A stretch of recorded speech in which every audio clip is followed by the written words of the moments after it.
ಬಹಳಷ್ಟು ದಿನ ಆಗ್ಬೇಕು ಈ ಥರ ಒಂದು ಟೀಸರ್ ನೋಡಿ ಮನಸ್ಸಿಗೆ ಒಂಥರ ಹಿತ ಆಯ್ತು. ಅದು ಯಾವ ಮೂವಿದು ಅಂದ್ರೆ ರಾಜಾ ಶಿವಾಜಿ ಮೂವಿದ ಫಸ್ಟ್ ಲುಕ್ ಟೀಸರನ್ನು ರಿಲೀಸ್ ಮಾಡಿದರು. ಇದು ಫಸ್ಟ್ ಲುಕ್ ಟೀಸರ್ ಅನ್ನೋಕ್ಕಿಂತ ಒಂದು ಟ್ರೈಲರ್ ಅಂದಿದ್ರೆ ಬಹಳಷ್ಟು ಸ್ಯಾಟಿಸ್ಫ್ಯಾಕ್ಷನ್ ವರ್ಡ್ ಹಾಕಿತ್ತು. ಕಾರಣ ಬಹಳಷ್ಟು ಡೀಟೇಲಿಂಗ್ ಆಗಿ ಒಂದು ಟೀಸರನ್ನು ರಿಲೀಸ್ ಮಾಡಿದರು. ಈ ಒಂದು ಟೀಸರ್ ಹಿಂದಿ ಲ್ಯಾಂಗ್ವೇಜ್, ಆನಂತರ ಮರಾಠಿ, ಆನಂತರ ತೆಲುಗು 3 ಲ್ಯಾಂಗ್ವೇಜಿಗೆ ಇರ್ತೈತಿ. ಮೂವಿ ಕೂಡ ಇದೇ 3 ಲ್ಯಾಂಗ್ವೇಜಾಗ ಬಿಡುಗಡೆ ಆಕೈತಿ.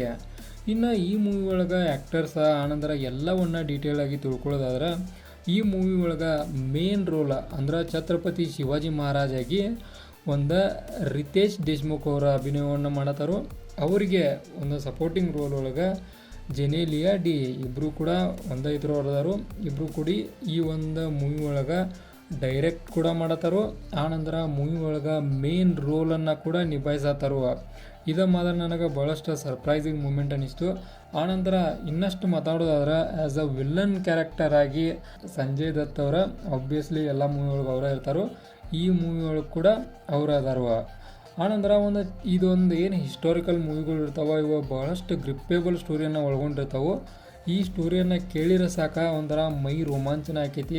ಅದಕ್ಕೆ ಒಂದು ಸೂಟೇಬಲ್ ಆ್ಯಕ್ಟಿಂಗ, ಆನಂತರ ಒಂದು ಡ್ರೆಸ್ ಸೆನ್ಸ, ಆನಂತರ ಒಂದು ಸಿನಿಮ್ಯಾಟೋಗ್ರಫಿ ಚಲೋ ತಮಗೆ ಇದ್ರೆ ಭಾಳಷ್ಟು ಸಕ್ಸಸ್ ಕೂಡ ಪಡ್ಕೋತಾವು. ಉದಾಹರಣೆಗೆ ನಾವು ಚಾವಾ ಮೂವಿ ನೋಡಿದೆವು. ಅದೇ ರೀತಿ ಒಳಗೆ ಇದು ಕೂಡ ಮೂವಿ ಸಕ್ಸಸ್ ಆಗಲಿ. ಆನಂತರ ಇದರ ಒಂದು ಆ ಸೀನ್ಗಳನ್ನು ನೋಡಿದ್ರೆ ಡೆಫಿನೆಟಾಗಿ ಸಕ್ಸಸ್ ಆಕೈತಿ ಅನ್ನೋ ಫೀಲ್ ನನಗೆ ಬಂತು. ಯಾವ ಕಾರಣಕ್ಕಂದ್ರೆ ಆ ಥರ ಒಂದು ಫಸ್ಟ್ ಲುಕ್ ಟೀಸರ್ ಇತ್ತು. ಈ ಒಂದು ಮೂವಿ ರಿಲೀಸಿಂಗ್ ಡೇಟ್ ಏನಪ್ಪ ಅಂದ್ರೆ 1 ಮೇ 2026 ರಿಲೀಸಿಂಗ್ ಡೇಟ್ ಐತಿ. ಬಟ್ ಇದು ಅಲ್ಲಿ ಮಟ್ಟ ರಿಲೀಸ್ ಆಗೋದೇ ಇದ್ದರೂ ಕೂಡ ಇದ್ರ ಹೈಪ್ ಮಾತ್ರ ಭಾಳಷ್ಟು ಆಕೈತಿ ಅಷ್ಟರ ಒಳಗಣ. ಕಾರಣ ಟೀಸರ್ನ ಹಿಂಗಿತ್ತು ಫಸ್ಟ್ ಲುಕ್ ಟೀಸರ, ಇನ್ನು ಟ್ರೈಲರ್ ಹೆಂಗಿರ್ತೈತಿ ಅಂತೇಳಿ ನಾ ಮಾತ್ರ ಭಾಳಷ್ಟು ಎಕ್ಸೈಟ್ಮೆಂಟು ಕಾಯತನು.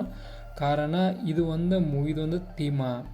ಆನಂತರ ಪ್ರತಿಯೊಬ್ಬರು ಈ ಒಂದು ಮೂವಿ ಒಳಗೆ ಏನು ಅಭಿನಯವನ್ನು ಮಾಡ್ತಾರಲ್ಲ, ಪ್ರತಿಯೊಬ್ಬರನ್ನು ಇಂಟ್ರೊಡ್ಯೂಸ್ ಮಾಡಿಕೊಟ್ಟರು ಮೇನ್ ಕ್ಯಾರೆಕ್ಟರನ್ನು. ಅವರು ಏನನ್ನು ನೀಡಿದಾರಲ್ಲ ಅದು ಬೆಸ್ಟ್ ಒಳಗೆ ಐತಿ. ಆ ಸೀನ್ಗಳು, ಆ ಡೈಲಾಗ್ಗಳನ್ನು ನೋಡ್ರೆ ಭಾಳಷ್ಟು ಬೆಸ್ಟ್ ಒಂದು ಟೀಸರ ಇದಾಗಿತ್ತು. ಆನಂತರ ಈಗ ನಾ ಇನ್ನೊಂದು ಇಂಪಾರ್ಟೆಂಟ್ ವಿಷಯವನ್ನು ತಿಳಿಸೋದಾರ, ಇದರ ಬ್ಯಾಕ್ಗ್ರೌಂಡ್ ಸೌಂಡ್ ಮಾತ್ರ ಅಲ್ಟಿಮೇಟ. ಪ್ರತಿಯೊಂದು ಸೀನ್ಗೂ ತಕ್ಕಂಥ ಬ್ಯಾಕ್ಗ್ರೌಂಡ್ ಮ್ಯೂಸಿಕನ್ನು ನಾವು ಡೆಫಿನೆಟಾಗಿ ನೋಡ್ತೇವೆ. ಆನಂತರ ಅಭಿಷೇಕ, ಆನಂತರ ಬೇರೆ ಅನೇಕ ಆ್ಯಕ್ಟರನ್ನು ಈ ಒಂದು ಮೂವಿ ನೋಡ್ತೇವೆ. ಉದಾಹರಣೆಗೆ ವಿದ್ಯಾ ಬಾಲನ್, ಆನಂತರ ಭಾಳಷ್ಟು ಇದೇ ಥರ ಒಂದು ಪೊಟೆನ್ಷಿಯಲನ್ನು ಹೊಂದಿರುವಂಥ ಅನೇಕ ಆ್ಯಕ್ಟರ್ಗಳನ್ನು ಈ ಮೂವಿ ಹೊಂದೈತಿ. ಅದರಾಗೂ ಭಾಗ್ಯಶ್ರೀ, ಆನಂತರ ಸಚಿನ, ಈ ರೀತಿ ಭಾಳಷ್ಟು ಜನ ಆ್ಯಕ್ಟರ್ಗಳನ್ನು ಈ ಒಂದು ಮೂವಿಗೆ ನಾವು ನೋಡ್ತೇವೆ. ಆನಂತರ ಒಂದು ಸ್ಟೋರಿ ಏನಿರ್ತದೆ ಅಂದ್ರೆ ಛತ್ರಪತಿ ಶಿವಾಜಿ ಮಹಾರಾಜ್ ಅವರದ ಜೀವನದ ಸ್ಟೋರಿಯನ್ನು ಒಳಗೊಂಡೈತಿ. ಅಂದ್ರೆ ಬೇರೆ ಮೂವಿಗೆ ನಾವು ಅನೇಕ ರೀತಿಯ ಫೈಟಿಂಗ, ಅನೇಕ ರೀತಿಯ ಸೀನ್ಗಳನ್ನು ನೋಡಿದೆವು. ಇದೇ ಒಂದು ಬೇರೆ ಥರದ ಸೀನ್ಗಳು, ಬೇರೆ ಥರದ ಯುದ್ಧ, ಆನಂತರ ಬೇರೆ ವ್ಯಕ್ತಿಗಳನ್ನು ಇಂಟ್ರೊಡ್ಯೂಸ್ ಮಾಡಿಕೊಡುವಂಥ ಚಾನ್ಸ್ ಕೂಡ ಭಾಳಷ್ಟು ಐತಿ. ಆನಂತರ ಇದ್ರೊಳಗೆ ಇನ್ನೊಂದು ಇಂಟ್ರೆಸ್ಟಿಂಗ್ ಫ್ಯಾಕ್ಟ್ ಏನಪ್ಪ ಅಂದ್ರೆ, ಏನಿದೆ ಒಳ್ಳೊಳ್ಳೆ ಇಂಟ್ರೆಸ್ಟಿಂಗ್ ಫ್ಯಾಕ್ಟ ಅನ್ನೋದನ್ನು ಅನ್ಕೋಬೇಡ್ರಿ. ಕಾರಣ ಇಡೀ ಟೀಸರನ್ನು ಹಂಗೈತಿ, ಕಂಪ್ಲೀಟಾಗಿ ಇಂಟ್ರೆಸ್ಟಿಂಗ್ ಇತ್ತು. ಆ ಕಾರಣಕ್ಕೆ ನಾ ಎಲ್ಲ ತಿಳಿಸಲೇಬೇಕು.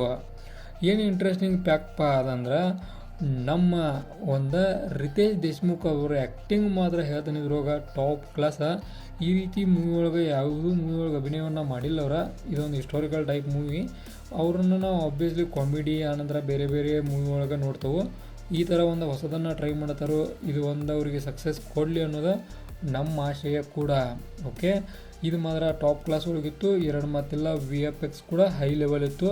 ಓವರಾಲ್ ಆಗಿ ಈ ಟೀಸರ್ ನೋಡಿ ನನ್ನ ಕಡೆಯಿಂದ 5 ಸ್ಟಾರಿಗೆ 5 ಸ್ಟಾರನ್ನು ಈ ಟೀಸರ್ಗೆ ಕೊಡ್ತಾನು.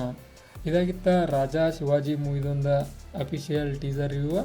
ಇದೇ ಥರ ನಿಮ್ಗೆ ವಿಡಿಯೋಗಳು ಬೇಕಾದ್ರೆ ಚಾನಲ್ ಸಬ್ಸ್ಕ್ರೈಬ್ ಮಾಡ್ಕೊರಿ. Video informative like ಕೊಟ್ಟವ್ರಿ.